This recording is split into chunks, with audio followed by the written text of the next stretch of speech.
हाँ भाई, तो आज हम लोगों ने अपने पास एक नया चैप्टर रिवाइज करना है।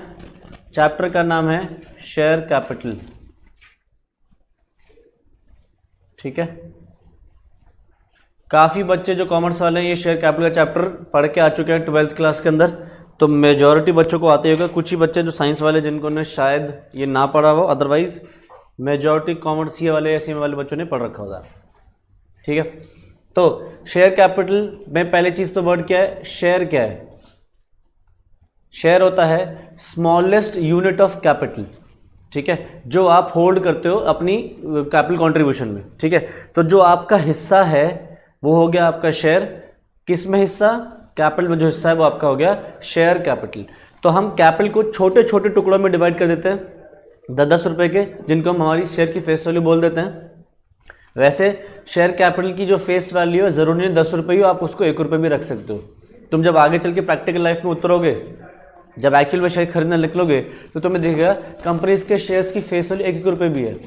तुम तो 10 रुपये या 100 रुपये एज्यूम करते हो ना, आप इसको कुछ भी रख सकते हो और काफ़ी कंपनीज को तुम्हें फेस वैल्यू 1-1 रुपये भी मिलने वाला है। ठीक है, तो share is the smallest unit of capital जो एक कंपनी में हो सकता है।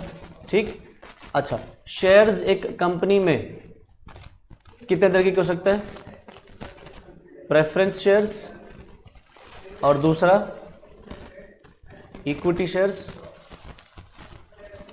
प्रेफरेंस शेयर्स कौन से शेयर्स होते हैं, जिनको प्रेफरेंस मिलती है इन payment of dividend, in payment of dividend, और दूसरी चीज इनको प्रेफरेंस मिलती है इन रीपेमेंट ऑफ कैपिटल। ठीक है, at the time of winding up.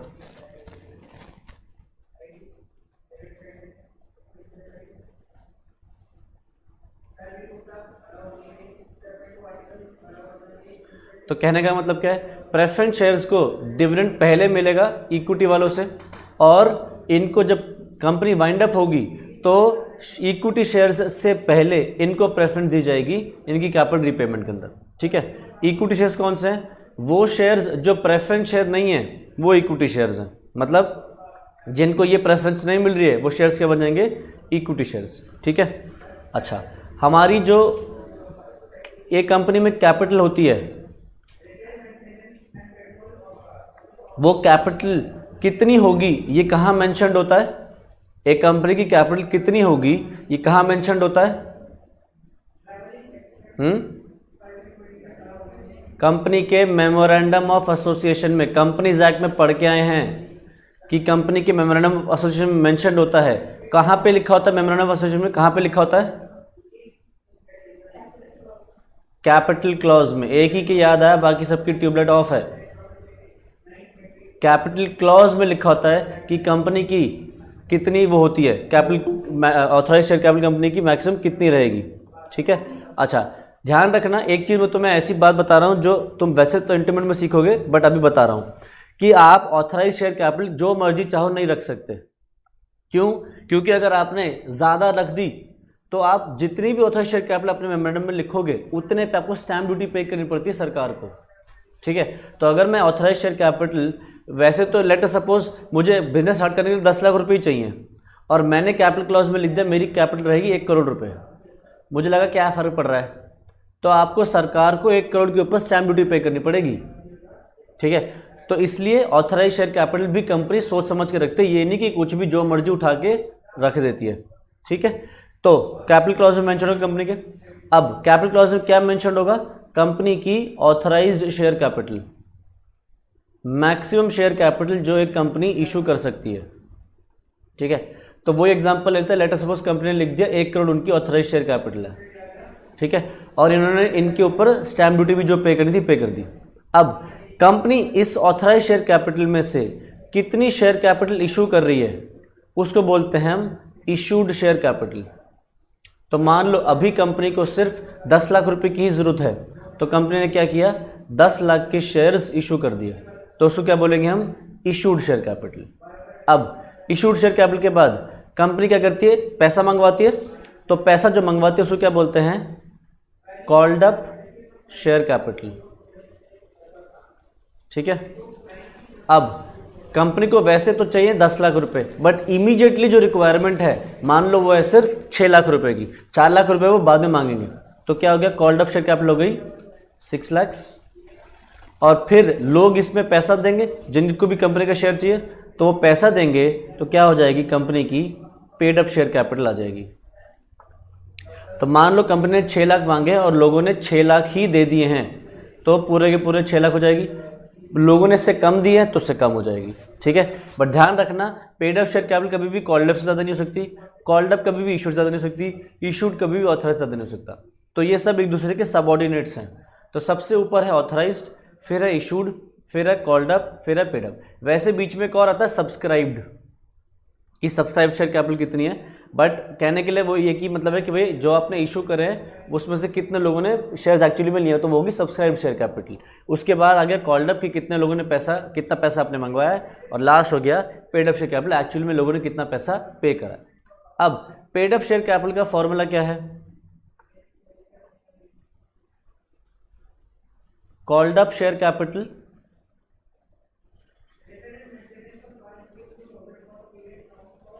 Minus calls in arrears.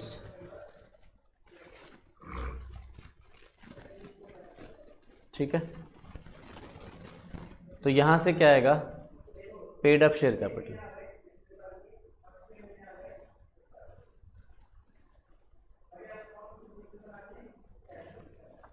ठीक है, जितना भी अपने पैसा मंगवाया है उसमें से माइनस कर देंगे कितना पैसा लोगों ने नहीं दिया है, तो वो आएगा आपका paid up share capital.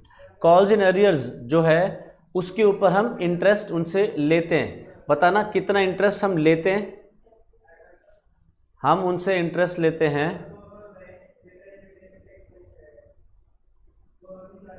10% per annum के हिसाब से।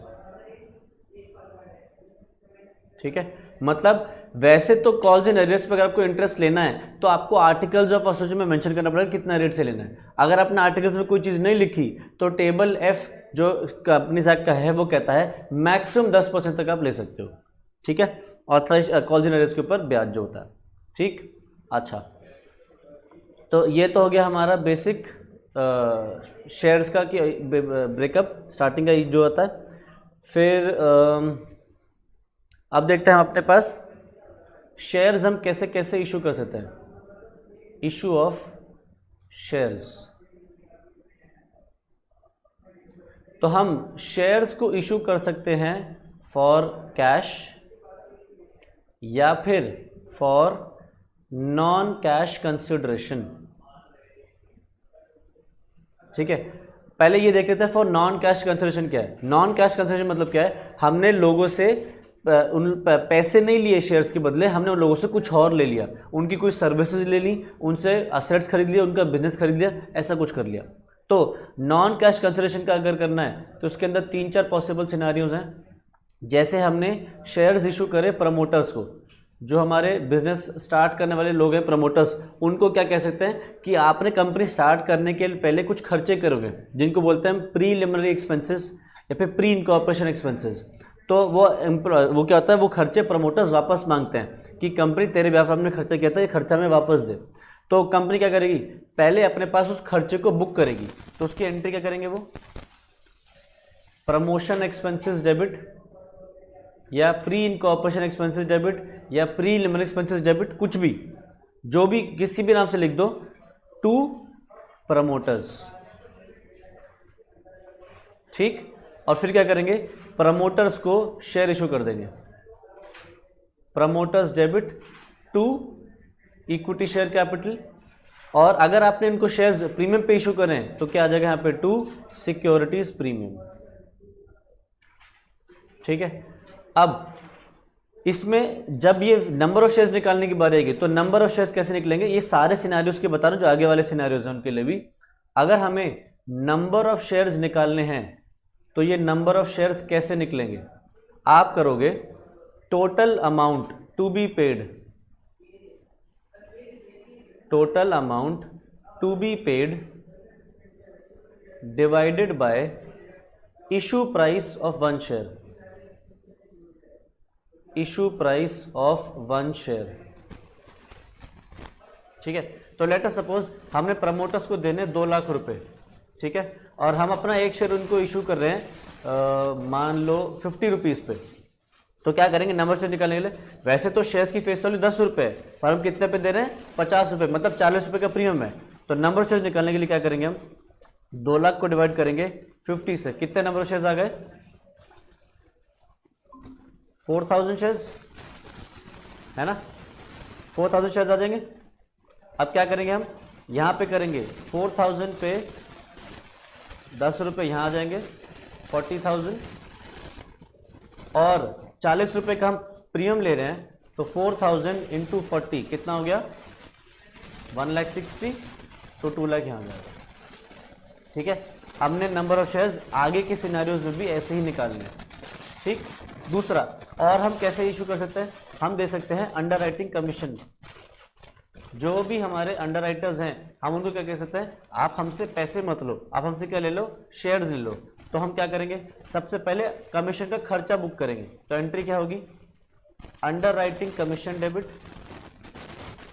टू, किसको देना है, जैसे प्रमोटर को देना था, यहाँ पे किसको देना है, अंडर राइटर को।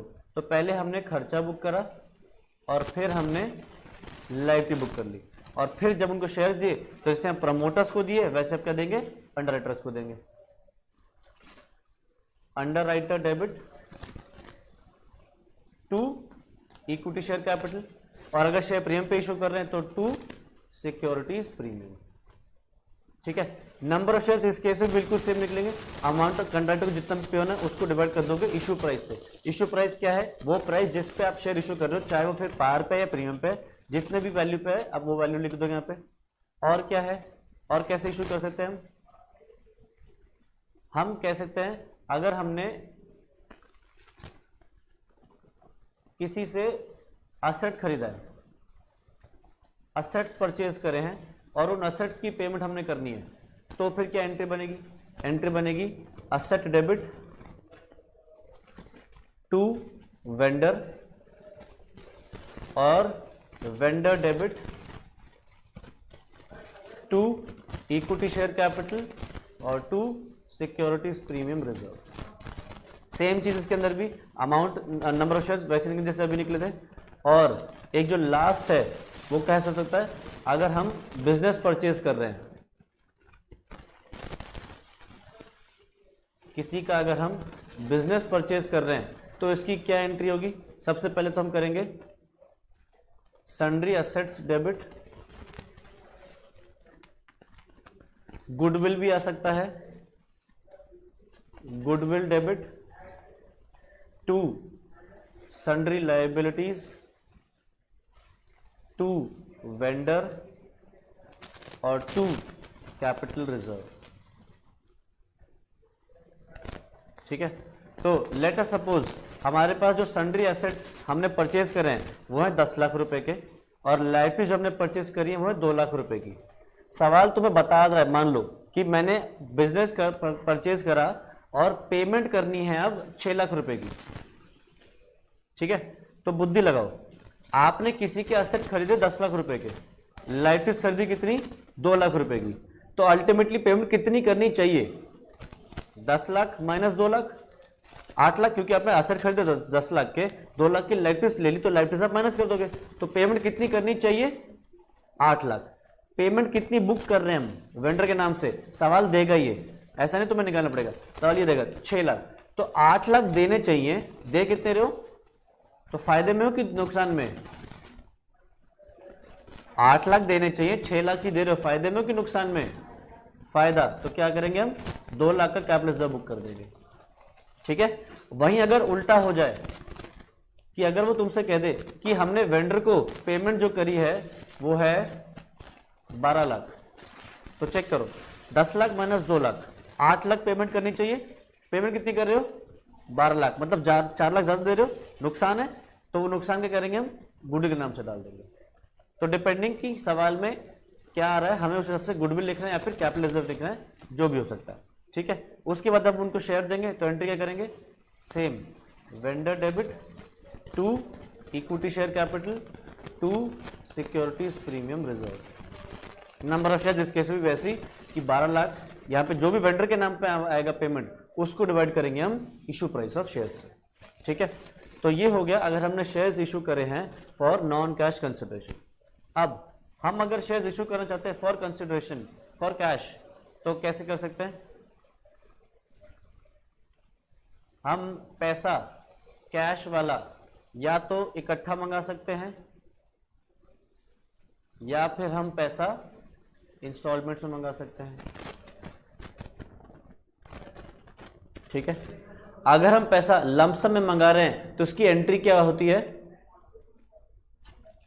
Bank account debit to share application and allotment, और दूसरी share application and allotment debit to share capital और टू सिक्योरिटीज प्रीमियम रिजर्व अगर सिक्योरिटी प्रीमियम है तो।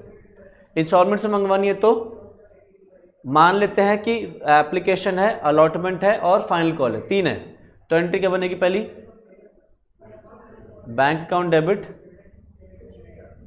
To share application, next share application debit to share capital, फिर share allotment debit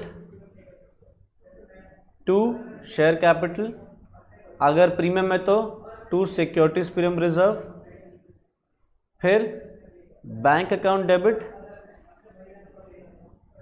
to share allotment, फिर share final call debit to share capital और फिर bank account debit to share final call. ठीक है, अच्छा मुझे बताना ये जो एंट्री हैं ये ये एंट्री क्या रिप्रेजेंट करें? हम यहाँ पे क्या करना चाह रहे हैं? जो 3 एंट्रीज मैंने येलो करी हैं ड्यू करना चाह रहे हैं, बिल्कुल ठीक।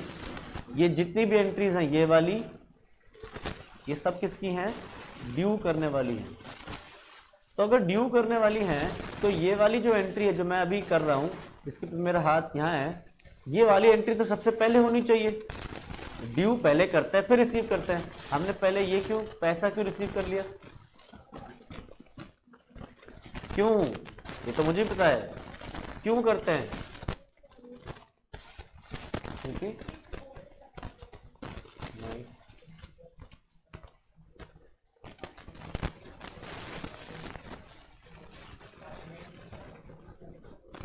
हमारे को स्टार्टिंग में पता नहीं होता है कि कितना पैसा ड्यू करें, कितना पैसा आने वाला है, तो हम सारा का सारा ड्यू कर दें और बाद में उतना आए नहीं। इसलिए हम क्या करते हैं, पहले पैसा एप्लीकेशन का रिसीव कर लेते हैं और उसी के अकॉर्डिंग फिर उतने अमाउंट को ड्यू करते हैं। जब हमें पता चल गया कि एप्लीकेशन पे इतना है तो इसके बाद तो चेंज नहीं होने वाला, इसके बाद हम पहले फिर ड्यू करेंगे, रिसीव करेंगे, ड्यू करेंगे और रिसीव करेंगे।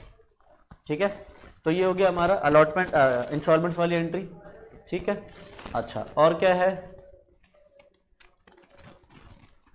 हम अगर शेयर इशू करना चाहते हैं तो शेयर्स इशू हो सकते हैं या तो एट पार या फिर एट प्रीमियम। क्या शेयर्स डिस्काउंट पे इशू हो सकते हैं? नहीं। इसका कोई एक्सेप्शन है क्या? क्या कोई एक्सेप्शन है?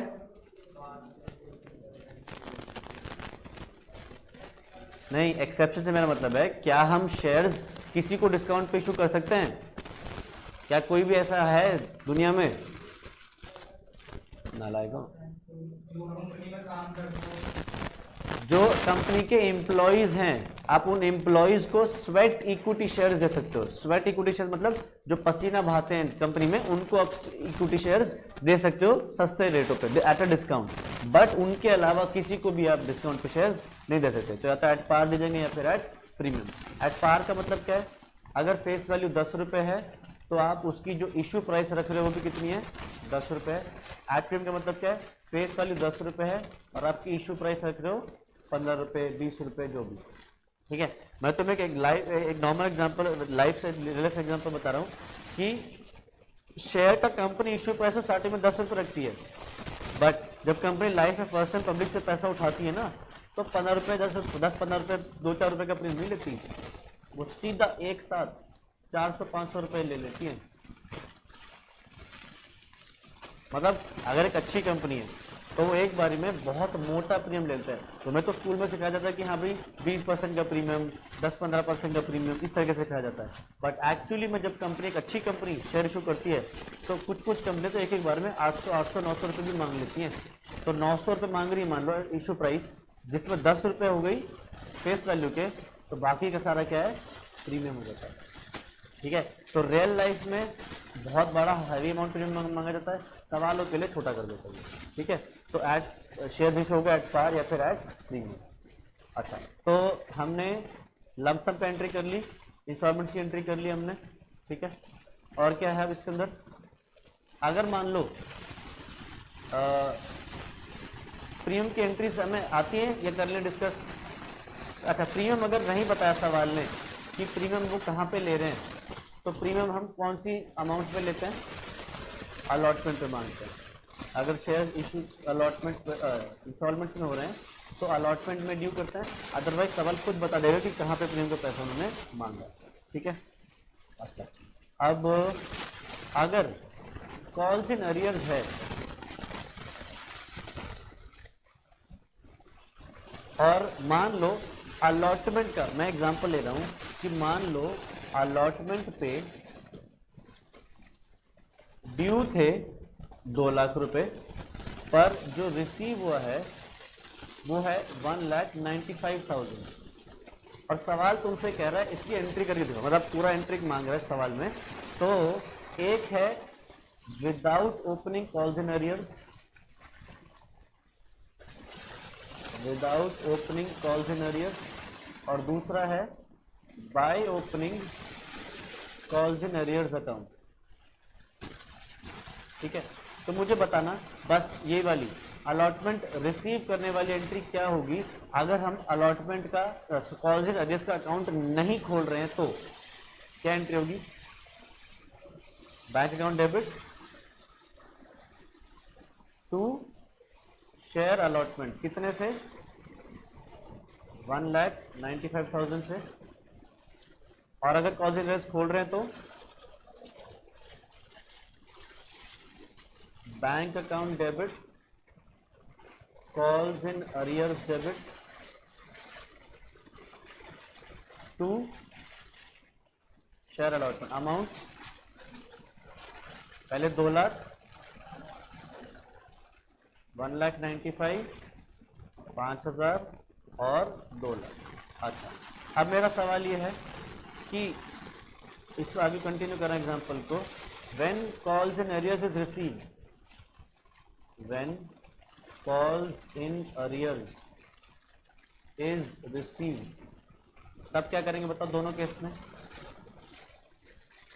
मतलब मैं ये कह रहा हूं जो ये 5,000 रुपये यहाँ पे पेंडिंग चल रहे हैं, ये 5,000 रुपये 15-20 दिन बाद, 1 महीने बाद रिसीव हो गया, तो इस सिनेरियो में क्या एंट्री होगी और इस सिनेरियो में क्या एंट्री होगी, जल्दी बताओ। Bank account debit to share allotment 5,000, और इधर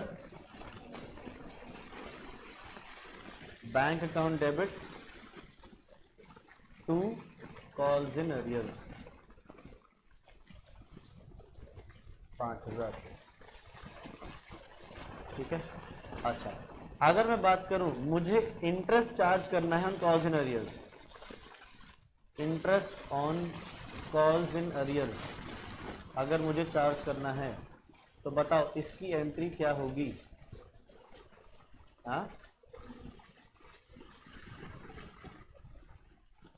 बिल्कुल ठीक, shareholder account debit to interest on calls in arrears, और जब ये रिसीव हो जाएगा कॉल्स इन अरियर्स इंटरेस्ट, तो क्या करेंगे,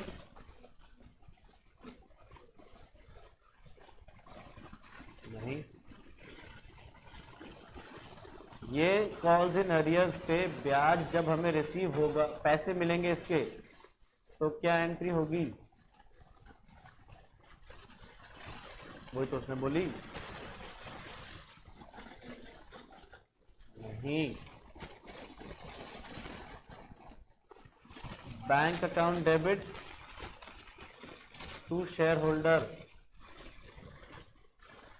यहां पे तुमने शेयर होल्डर को डेटर बनाया है क्योंकि उससे पैसा आना है, फिर जब वो पैसे दे देगा तो बैंक टू शेयर होल्डर। ठीक है, इंटरेस्ट और कॉन्सिडरेंस की एंट्री होगी ड्यू करने की, रिसीव करने की।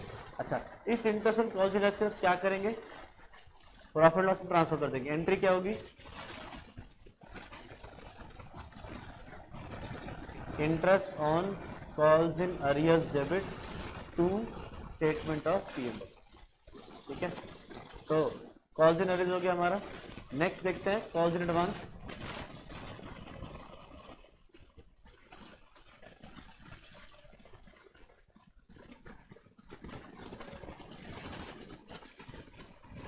कॉल्स इन एडवांस में लेट अस सपोज मैं एक एग्जांपल बना रहा हूं। हमारा अलॉटमेंट में जो अमाउंट ड्यू था वो था 2 लाख, पर अमाउंट जो हमें रिसीव हो गया है वो है 2,10,000। तो एक एंट्री करनी है without opening calls in advance, और दूसरा है by opening calls in advance account. तो बताओ रिसीव वाली एंट्री बताओ क्या होगी? जब हमने 2 लाख मांगे थे 2,10,000 मिल गए। Bank account debit to share allotment, बस 2 लाख से 2,10,000, और यहां पर भी 2,10,000।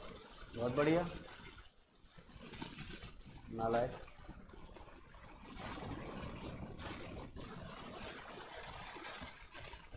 To share final call 10,000। अगर अगली इंस्टॉलमेंट का पैसा पहले मिल गया तो अगली इंस्टॉलमेंट के नाम से बुक करोगे क्योंकि कॉल एडवांस आप खोल नहीं रहे हो। और यहां पे क्या होगा? Bank debit to share allotment और टू कॉल्स इन एडवांस। कितने से? 2,10,000, 2 लाख और 10,000। ठीक है।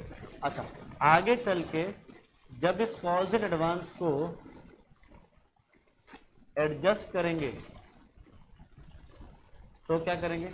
लेट अस सपोज, मैं आगे कंटिन्यू कर रहा एग्जांपल, कि फाइनल कॉल पे, late us suppose final call पे हमें 3 लाख रुपए मिलने थे, ये हमारा ड्यू होना था। ठीक है, और हमें 10,000 रुपये एडवांस में चल रहा है। तो मुझे बताओ जब फाइनल कॉल रिसीव करेंगे तो उसकी एंट्री यहाँ पे क्या होगी और यहाँ पे क्या होगी? Bank account debit to share final call. कितने से? कितना? 2,90,000। यहाँ पे क्या होगी? Bank account debit calls in advance debit to share final call. कितने कितने से? 2,90,000, 10,000 और 3 लाख। ठीक है जी, आगे बताना। हमें इंटरेस्ट ऑन कॉल्स एडवांस करना है बुक, तो इसकी एंट्री बताओ क्या होगी? कॉल्स इन एडवांस पे हमें इंटरेस्ट बुक करना है, interest on calls in advance debit to क्या? Shareholder. हम ये इंटरेस्ट को हमने ड्यू कर दिया, अब जब उसको ये पे करेंगे तो एंट्री क्या करेंगे? मास नीचे करो, मुझे दिखाई देते तुम्हारे आंसर दोनों तीनों। Shareholder debit to bank. अच्छा, इस इंटरेस्ट का क्या करेंगे हम, एंट्री क्या होगी, statement of P and L debit to interest on calls in advance. ठीक है, तो हमारा कॉल्स इन अरियर्स हो गया, कॉल्स इन एडवांस हो गया। और क्या बचा देखना, क्या रहता, कुछ याद दिलाओ मुझे जल्दी से। ऑफिसर तो चलो है ही, और कुछ, प्रोराटा, एक प्रोराटा और देख लेते हैं एक बार को, प्रोराटा अलॉटमेंट ऑफ शेयर्स। तो प्रोराटा अलॉटमेंट ऑफ शेयर्स में पॉसिबल सिनेरियोज बड़े सारे हैं। क्या, जैसे एक एग्जांपल बनाते हैं, हमने इशू करे 2 लाख शेयर्स ऑफ ₹10 ईच। ठीक है, अब जब पब्लिक से पैसा मांगा तो पब्लिक ने सब्सक्राइब किया,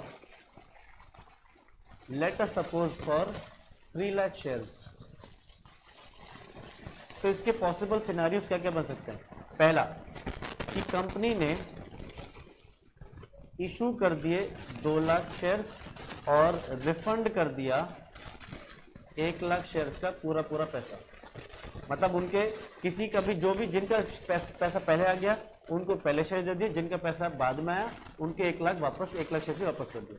तो इस सिचुएशन में एंट्री क्या बनेगी, पहले हम एंट्री बुक करेंगे bank account debit to share application जितना भी है, फिर share application debit to share capital और टू बैंक। ठीक, दूसरा पॉसिबल सिनेरियो क्या है, हमने इशू करे 2 लाख शेयर्स प्रोराटा। प्रोराटा मतलब किसी को भी मना नहीं किया, सभी को कुछ ना कुछ शेयर्स दे दिया, और जो एक्सेस मनी है उसको एडजस्ट कर दिया इन नेक्स्ट इंस्टॉलमेंट्स। जितना भी एक्स्ट्रा पैसा तो कहाँ ले गए, अगली इंस्टॉलमेंट में ले गए। तो इसके केस में एंट्री क्या बनेगी, bank account debit to share application, और दूसरी share application debit to share capital और टू शेयर अलॉटमेंट। ठीक है, तीसरा पॉसिबल सिनेरियो क्या है, हमने इशू कर दिए 2 लाख शेयर्स और कुछ शेयर होल्डर्स को रिफंड कर दिया। मतलब मान लो 50,000 शेयर्स का पैसा रिफंड कर दिया, और जिन्होंने भी 2.5 लाख शेयर्स मांगे थे उनको 2 लाख शेयर्स दे दिए प्रोराटा बेसिस पे। ठीक है, और 50,000 शेयर्स का पैसा वापस कर दिया। तो एंट्री क्या होगी, bank account debit to share application. अच्छा, जिनके भी एक्स्ट्रा थे उसको एडजस्ट कर दिया नेक्स्ट इंस्टॉलमेंट में। ठीक है, तो अगली क्या होगी, share application debit to share capital to bank और टू शेयर अलॉटमेंट। ठीक है, और तो कोई पॉसिबल सिनेरियो है नहीं, यही हो सकता था कि सभी को कुछ ना कुछ दे दिया, किसी को कुछ दे दिया, किसी को कुछ वापस कर दिया, और एक है सभी को, जितने भी एक्सेस है सभी को वापस कर दिया। तो ये 3 पॉसिबल सिनेरियोज हो गए हमारे प्रोराटा अलॉटमेंट के। ठीक है, अच्छा प्रोराटा में कहाँ दिक्कत आती है वो बताओ, फिर हम उसको एड्रेस करते हैं। प्रोराटा में क्या परेशान करता है किसी को, अमाउंट का बता, क्या अमाउंट कैसे निकलेगा, वो हमारे पास कोई सवाल होगा तब ज़्यादा बेहतर होगा। मान लो एग्जांपल ले लेते हैं, चलो एक कंपनी ने इशू करे हैं 2 लाख शेयर्स ऑफ 10 ईच, ठीक है। और ये जो 10 रुपये हैं, लेट सपोज कुछ ऐसे मांग रहे हैं, एप्लीकेशन पे, अलॉटमेंट पे, फाइनल कॉल पे, तो लेट सपोज 3 4 3, 10 रुपये बन गए, ठीक है। अब सब्सक्राइब किया 5 लाख शेयर्स के लिए लोगों ने, मतलब हमने तो सिर्फ इशू करते 2 लाख शेयर्स, लोगों ने क्या किया 5 लाख शेयर्स की एप्लीकेशन मांग ली। अब इन्होंने इसका कुछ ब्रेकअप दिया, उन्होंने क्या बोला कि फुल अलॉटमेंट करा है 1 लाख शेयर्स जिन्होंने मांगे थे, जिन्होंने भी 1 लाख शेयर्स सब्सक्राइब करे थे उनको फुल अलॉटमेंट, ठीक। रिफंड कर दिया 3 लाख शेयर्स का, ठीक है। जिन्होंने भी 3 लाख शेयर्स की सब्सक्रिप्शन भेजी थी उनका रिफंड कर दिया, कितने बच गए 3 और 4 5 नहीं 2 लाख शेयर्स का रिफंड कर दिया, 2 लाख शेयर्स का रिफंड कर दिया और बाकियों को प्रो राटा शेयर्स दे दिए। तो बाकी शेयर्स बचते कितने, जिन्होंने सब्सक्राइब किया है 2 लाख शेयर्स के लिए उनको कितने इशू किए गए होंगे, कितने इशू करे होंगे 1 लाख शेयर। चेक करो ना, company total 2 lakh share issue करे, 2 लाख में से 1 लाख तो जिन्होंने 1 लाख मांगे उनको पूरे दे दिए, फिर इनको कुछ भी नहीं दिया, इनका पूरा पैसा रिफंड कर दिया। और इनका क्या किया, जिन्होंने 2 लाख मांगे उनको क्या किया प्रो राटा दे दिया। तो भैया बच कितने शेयर्स रहे हैं, 1 लाख बच रहे हैं तो उनको 1 लाख शेयर दे देंगे। इनका जो भी एक्सेस अमाउंट है उस एक्सेस को हम अलॉटमेंट में ले गए, ठीक है। अब सवाल क्या रहा है भैया जर्नल एंट्री करके दिखा दो। तो जर्नल एंट्री कैसे करेंगे हम, सबसे पहले तो हम एंट्री करेंगे bank account debit to share application, कितना जी 5 लाख शेयर्स थे, 5 लाख शेयर्स पे 3 रुपये, कितना हो गया 15 लाख। फिर share application debit to share capital to bank और टू शेयर अलॉटमेंट, यहाँ पे कितना 15 लाख। शेयर कैपिटल में हमेशा फेस वैल्यू आएगी, वो भी जो इशूड शेयर्स हैं या सब्सक्राइब्ड शेयर्स उनमें से जो भी लोअर है। तो इशूड शेयर्स और सब्सक्राइब्ड शेयर्स में से लोअर कौन से शेयर्स हैं, इशूड शेयर्स, क्योंकि सब्सक्राइब तो 5 लाख शेयर्स हैं तो इशूड शेयर्स कितने हैं 2 लाख। इसमें फेस वैल्यू का अमाउंट आएगा हमेशा, शेयर कैपिटल में हमेशा फेस वैल्यू, तो फेस वैल्यू कितनी 3 रुपये, एप्लीकेशन पे 3 है 10 रुपये नहीं, तो 2 लाख शेयर्स पे 3 रुपये, कितना हो गया 6 लाख। फिर हमने जिनका पैसा रिफंड किया उनको कहाँ डाल देंगे बैंक में, कितने को वापस किया 2 लाख शेयर्स का, तो 2 लाख शेयर्स पे 3 रुपये वापस कर दिए जो आए थे।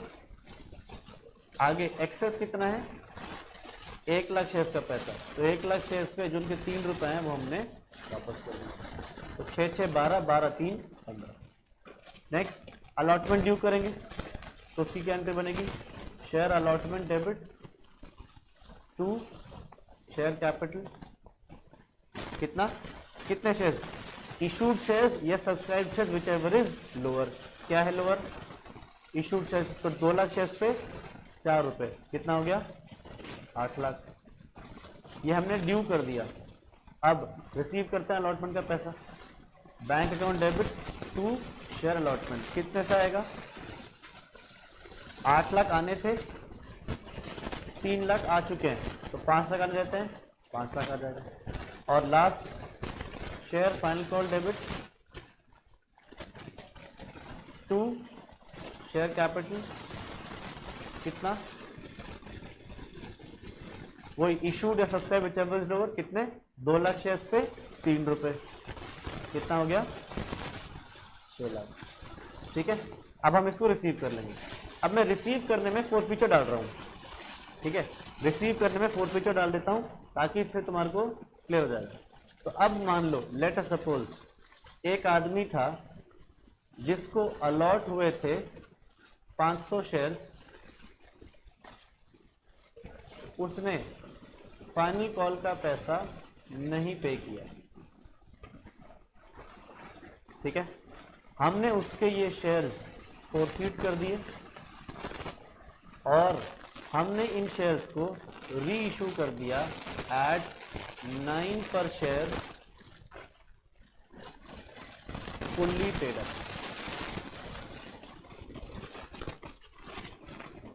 ठीक है। तो इसके केस में एंट्री क्या करेंगे, पहले हमने 500 शेयर्स का पैसा रिसीव नहीं करा, तो भैया कितने शेयर्स का पैसा रिसीव होगा फाइनल कॉल पे, हमने इशू कितने शेयर्स करे थे 2 लाख, 500 शेयर्स का पैसा नहीं आया तो कितने शेयर्स का आया होगा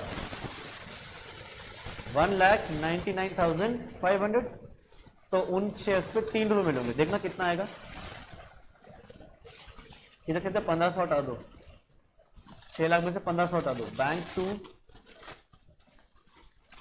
शेयर फाइनल कॉल,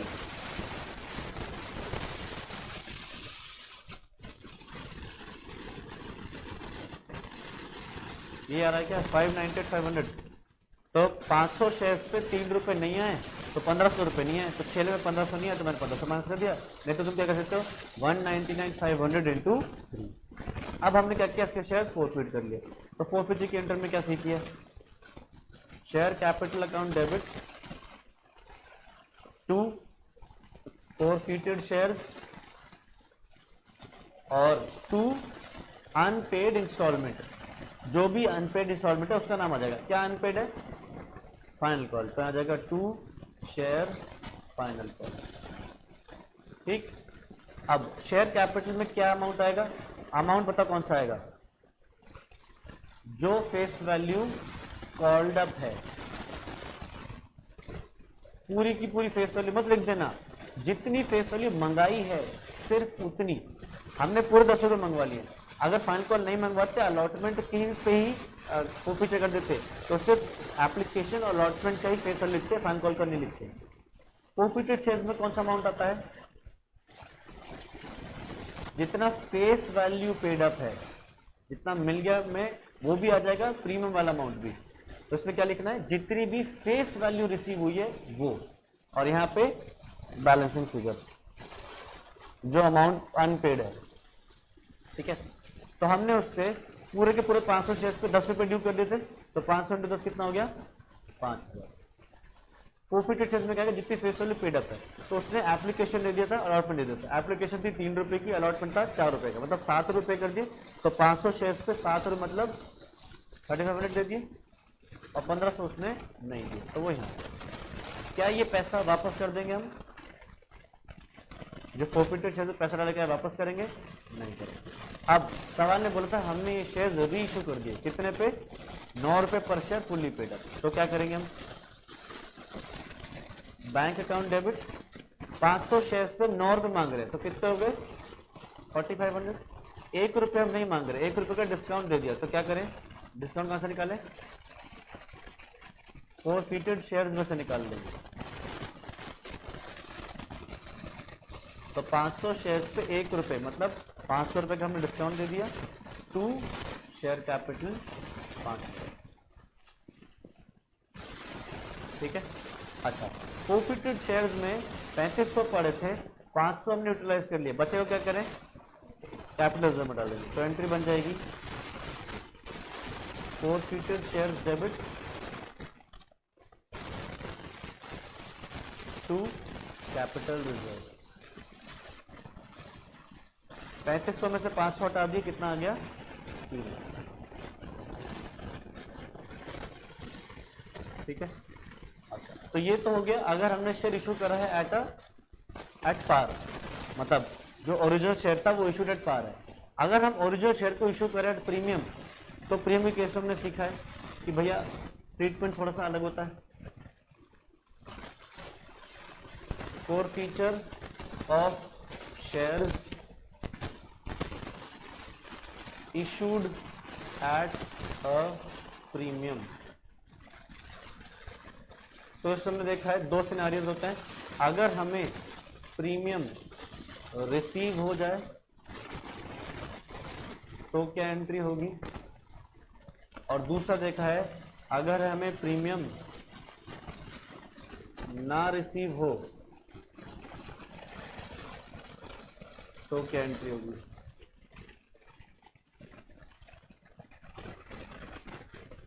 अगर हम मैं सिर्फ फोरफीचर की एंट्री डिस्कस कर रहा हूं। अगर प्रीमियम हमें रिसीव हो गया है तो बताना एंट्री क्या होगी? फोरफीचर की हाँ बोलो। Share capital account debit to forfeited shares, आगे टू अनपेड इंस्टॉलमेंट्स।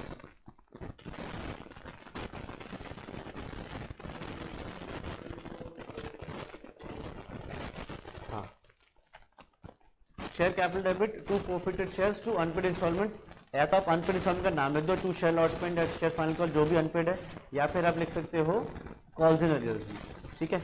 अच्छा, शेयर कैपिटल में कौन सा अमाउंट आएगा? जो फेस वैल्यू कॉल्ड अप है। फोरफिटेड शेयर्स में कौन सा अमाउंट आएगा? जो फेस वैल्यू पेड अप है। अनपेड इंस्टॉलमेंट्स में आ जाएगा अनपेड अमाउंट, ठीक है। अच्छा, अगर हमें प्रीमियम रिसीव नहीं हुआ है तो क्या एंट्री होगी? Share capital debit securities premium debit to forfeited shares to unpaid instalments. Share capital में कौन सा अमाउंट आएगा?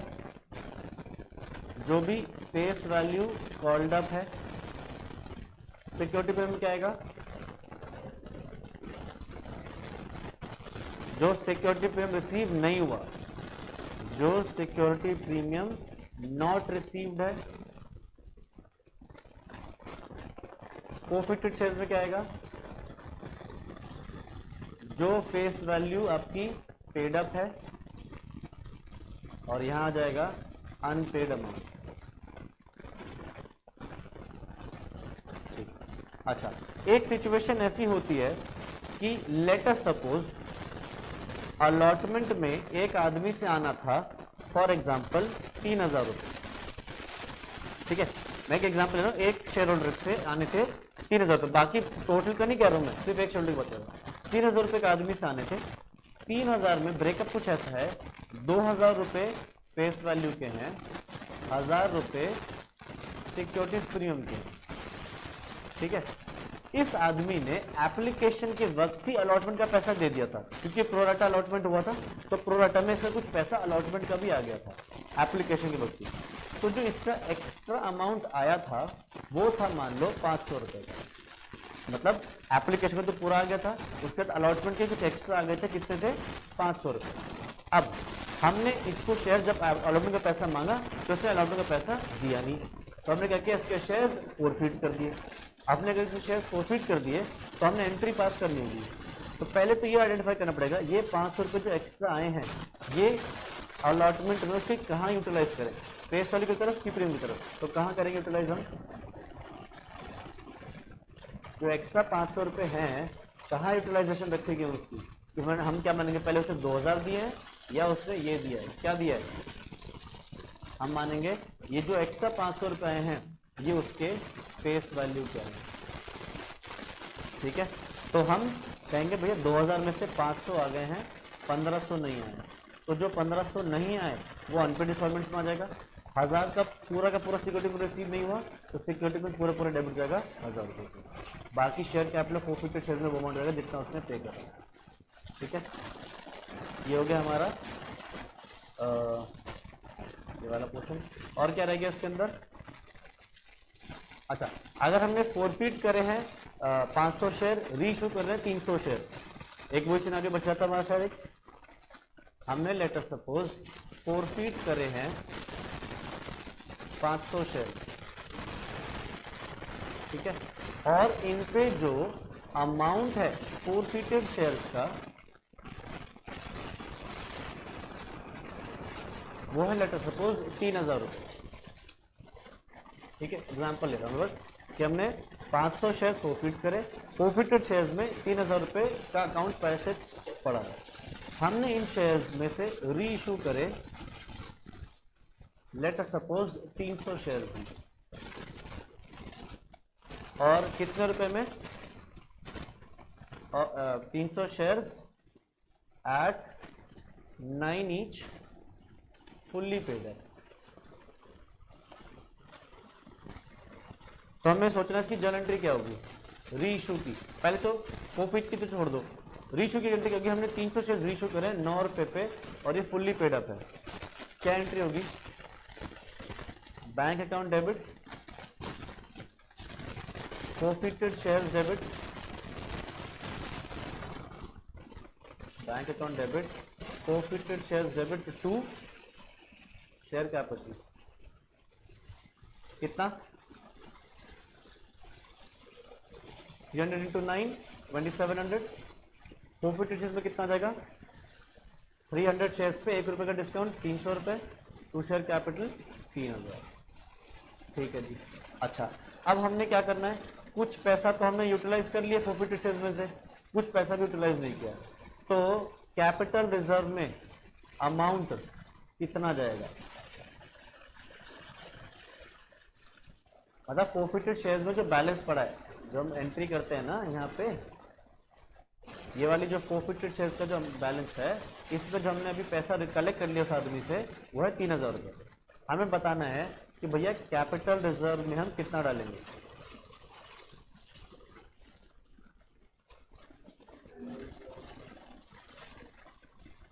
$300 डिवाइडेड बाय 3000 इंटू 500, गलत, एक सेकंड, हाँ शायद हो जाए।